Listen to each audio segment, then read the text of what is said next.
Hello students, welcome to Easy Notes. तो आज मैं आपके लिए एक नया चैप्टर लेकर आई हूँ क्लास 9 साइंस का, जो कि फिजिक्स का चैप्टर 1 है और आपकी एनसीईआरटी का चैप्टर 7 मोशन। और आज हम कौन कौन से टॉपिक्स कवर करने वाले हैं? आज बेसिकली हम इसका इंट्रोडक्शन पार्ट कवर करेंगे। उसके बाद के जितने भी टॉपिक्स हैं वो हम अपनी नेक्स्ट वीडियोस में शेयर करेंगे। तो आज के जो टॉपिक्स हैं वो है rest versus motion, types of motion and scalar and vector quantity. Physics में हर बार ये टर्म्स यूज किए जाते हैं, स्केलर और वेक्टर क्वांटिटी। तो आज हम उसको समझ लेंगे ताकि आगे फिजिक्स के किसी भी चैप्टर में हमें ये सोचने में टाइम ना लगाना पड़े कि क्या स्केलर है और क्या वेक्टर है। तो चलिए स्टार्ट करते हैं। तो सबसे पहले हम ये समझ लेते हैं कि जो चैप्टर का नाम है मोशन, उससे हमारा मतलब क्या है। मोशन का मतलब ही क्या है? कोई भी जो ऑब्जेक्ट होगा दो ही तरह की स्टेट में हो सकता है, वो या तो होगा रेस्ट या फिर होगा मोशन। तो अब रेस्ट पर कब होगा ऑब्जेक्ट और मोशन में कब होगा, तो पहले हम ये देख लेते हैं।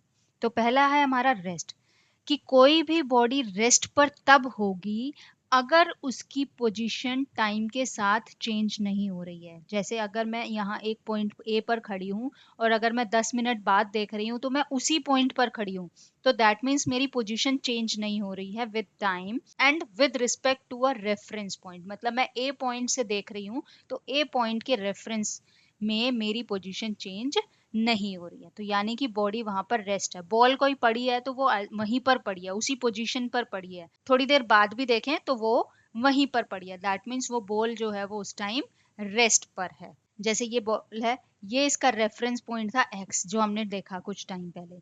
फिर हमने टी टाइम के बाद फिर से देखा, वो इसी पोजीशन एक्स पर है, दैट मीन्स ये बॉल किस पर है? It is eight rest. और मोशन क्या है? अगर कोई ऑब्जेक्ट मूव कर रहा है यानी कि उसकी जो पोजीशन है अगर टाइम के साथ बदल रही है, यानी पहले अगर वो ए पॉइंट पर है, थोड़ी देर बाद अगर हम देखते हैं तो वो बी पॉइंट पर चला जाता है, तो यानी कि वो किस में है? मोशन में है। ठीक है, अगर उसकी पोजीशन चेंज हो रही है with respect to time and with respect to reference point. ठीक है, एक रेफरेंस पॉइंट हम लेते हैं। जैसे अगर हम घर पर खड़े हैं और हम स्कूल जा रहे हैं, तो कुछ देर बाद हम स्कूल पहुंच गए, तो पहले हमारी जो पोजीशन थी, इनिशियल पोजीशन, वो घर था। अब जो फाइनल पोजीशन है वो स्कूल है, तो हमारी पोजीशन चेंज हो गई है, दैट मीन्स हमने क्या किया? मूव किया है। तो यानी कि तब जो बॉडी थी वो मोशन में थी। अब इस डायग्राम में जैसे हम देख लेते हैं, यहाँ पर ये x जो थी वो रेफरेंस पोजीशन थी। पहले बॉल यहाँ पर थी, अब जो बॉल चली गई है वो इस y पर चली गई, यानी कि इसकी पोजीशन चेंज हो गई, यानी कि the ball is in motion now. तो ये एक बेसिक डिफरेंस है। फिजिक्स में हम ये टर्म्स यूज करते हैं कि अगर कोई चीज रुकी हुई है, मूव नहीं कर रही है, तो दैट मीन्स वो रेस्ट पर है, और अगर कोई बॉडी मूव कर रही है तो दैट मीन्स वो मोशन में है।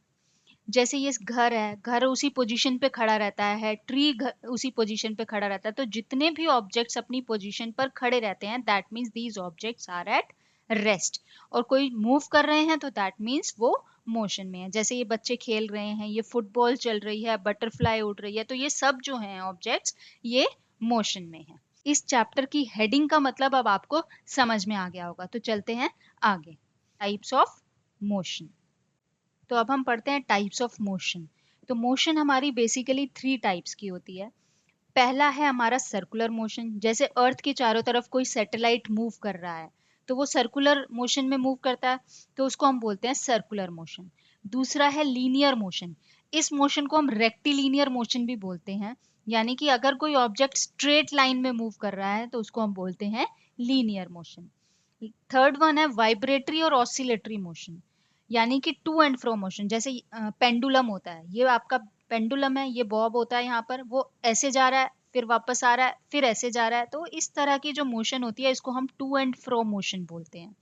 ठीक है, तो इस टू एंड फ्रो मोशन को हम बोलते हैं वाइब्रेटरी मोशन या फिर ऑसिलेटरी मोशन। तो बेसिकली ये तीन तरह की मोशंस हैं जिसके बारे में हम पढ़ेंगे। हमारा इस वीडियो का जो लास्ट टॉपिक है वो है स्केलर क्वांटिटी और वेक्टर क्वांटिटी। तो ये जो टॉपिक है ये हमें बहुत अच्छे से करना है, ये फिजिक्स में बार बार यूज होगा कि स्केलर क्या है, वेक्टर क्या है। तो पहले हम इसको अच्छे से समझ लेते हैं। तो पहले हम स्टार्ट करते हैं स्केलर क्वांटिटी। स्केलर क्वांटिटी क्या है? कोई भी ऐसी फिजिकल क्वांटिटी, फिजिकल क्वांटिटी मतलब जिसको हम मेजर कर सकते हैं। तो ऐसी कोई भी फिजिकल क्वांटिटी जिसका सिर्फ मैग्नीट्यूड होता है वो डायरेक्शन पर डिपेंड नहीं करता। मैग्नीट्यूड मतलब जैसे अगर मैं कोई डिस्टेंस ट्रेवल कर रही हूँ तो मैंने बोला मैंने 50 मीटर ट्रेवल किया, 100 मीटर किया, 200 मीटर किया, तो जितनी भी ये न्यूमेरिक वैल्यू है 50, 100, 200, इसका मतलब होता है ये उसका मैग्नीट्यूड है।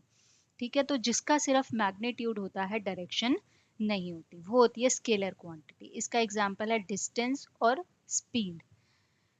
और वेक्टर क्वांटिटी वो फिजिकल क्वांटिटी है जिसमें दोनों चीजें होती हैं, जो मैग्नीट्यूड भी होता है और डायरेक्शन पर भी डिपेंड करता है। और इसके एग्जांपल है डिस्प्लेसमेंट और वेलोसिटी। इसको हम डिटेल में नेक्स्ट सेशन में करेंगे, बट अभी मैं आपको एक एग्जांपल से इसको क्लेरिफाई कर देती हूँ। अब कोई भी दूरी नापने के लिए हम दो चीजें में यूज करते हैं, दो टर्म्स यूज करते हैं, वो है डिस्टेंस और डिस्प्लेसमेंट। दोनों में सिर्फ एक छोटा सा फर्क होता है। वो क्या फर्क होता है वो देखते हैं। जैसे मान लो ये है ए रेफरेंस पॉइंट, पहले कोई ऑब्जेक्ट ए से सी तक गया, ठीक है, फिर वो सी से बी तक वापस आया, तो उसने टोटल दूरी कितनी तय की? उस ऑब्जेक्ट ने टोटल दूरी कितनी तय की? पहले वो 50 मीटर गया ए टू सी, फिर वो सी से बी वापस आया जो कि था 20 मीटर, तो टोटल दूरी उसने कितनी तय की? तो जो डिस्टेंस था वो था 50 प्लस 20 यानी 70 मीटर। यानी कि वो डायरेक्शन पर डिपेंड नहीं कर रहा, पहले वो जा रहा है राइट में, फिर आ रहा है राइट से लेफ्ट में, तो उसको उसको फर्क नहीं पड़ रहा कि वो किस डायरेक्शन में जा रहा है, हमने सिंपली उन दूरियों को ऐड कर दिया, वो आ गया हमारा डिस्टेंस। तो इसीलिए ये स्केलर क्वांटिटी है कि ये डायरेक्शन पर डिपेंड नहीं कर रहा। जबकि डिस्प्लेसमेंट क्या होता है? तो डिस्प्लेसमेंट में ये रास्ता मैटर नहीं करता। जो डिस्प्लेसमेंट होता है वो होता है the shortest distance between initial and final position. अब यहाँ पर जो ये ऑब्जेक्ट था वो पहले ए पर था, लेकिन फाइनली वो कहाँ पहुंचा? वो बी पर पहुंचा। वो पहले ए से सी गया, फिर सी से बी आया, उससे उसको कोई मतलब नहीं है। वो सिर्फ इनिशियल और फाइनल पोजीशन देखा जाएगा डिस्प्लेसमेंट में, कि पहले वो ए पर था, बाद में वो बी पर आया। तो इनके बीच की दूरी कितनी है ए और बी की? ये पूरी 50 थी, जिसमें से ये 20 थी, तो ये कितनी बची ए और बी की दूरी? वो बची 50 माइनस 20 यानी कि 30 मीटर। तो यहाँ पर क्योंकि ये ऑपोजिट डायरेक्शन में थे तो हमने ये माइनस कर दिया, 50 माइनस 20। अगर सेम डायरेक्शन में होते तो हम डिस्प्लेसमेंट में ऐड कर देते, तब डिस्टेंस और डिस्प्लेसमेंट हमारे बराबर आते, लेकिन क्योंकि ये ऑपोजिट डायरेक्शन में है इसीलिए हमने इसको माइनस करके डिस्प्लेसमेंट निकाला। तो इसीलिए जो डिस्प्लेसमेंट है वो मैग्नीट्यूड पे तो डिपेंड करता ही है, यानी 50 और 20 पे तो डिपेंड करता है, बट वो साथ ही साथ डायरेक्शन पर भी डिपेंड कर रहा है। तो अगर वो ऑपोजिट डायरेक्शन में होंगे तो हम उनको सब्ट्रैक्ट करेंगे, ठीक है। जबकि डिस्टेंस के केस में ऐसा नहीं होता, चाहे हम सेम डायरेक्शन में जाएं चाहे हम ऑपोजिट डायरेक्शन में जाएं, हम मैग्नीट्यूड को उसमें प्लस ही करेंगे। तो ये एक छोटा सा डिफरेंस है स्केलर क्वांटिटी का और वेक्टर क्वांटिटी का। इसीलिए डिस्टेंस जो है वो हमारा स्केलर क्वांटिटी है और डिस्प्लेसमेंट जो है वो हमारा वेक्टर क्वांटिटी है, ठीक है। तो अब ये टॉपिक बहुत अच्छे से क्लियर हो गया होगा। इसके बाकी के जितने भी टॉपिक्स हैं वो हम नेक्स्ट वीडियोस में कवर करेंगे, और डिस्टेंस, डिस्प्लेसमेंट, ये जो स्केलर और वेक्टर क्वांटिटीज हैं जितनी भी, इसको हम डिटेल स्टडी करेंगे अपने नेक्स्ट सेशन में, और तब आपको ये बहुत अच्छे से क्लियर होते जाएंगे।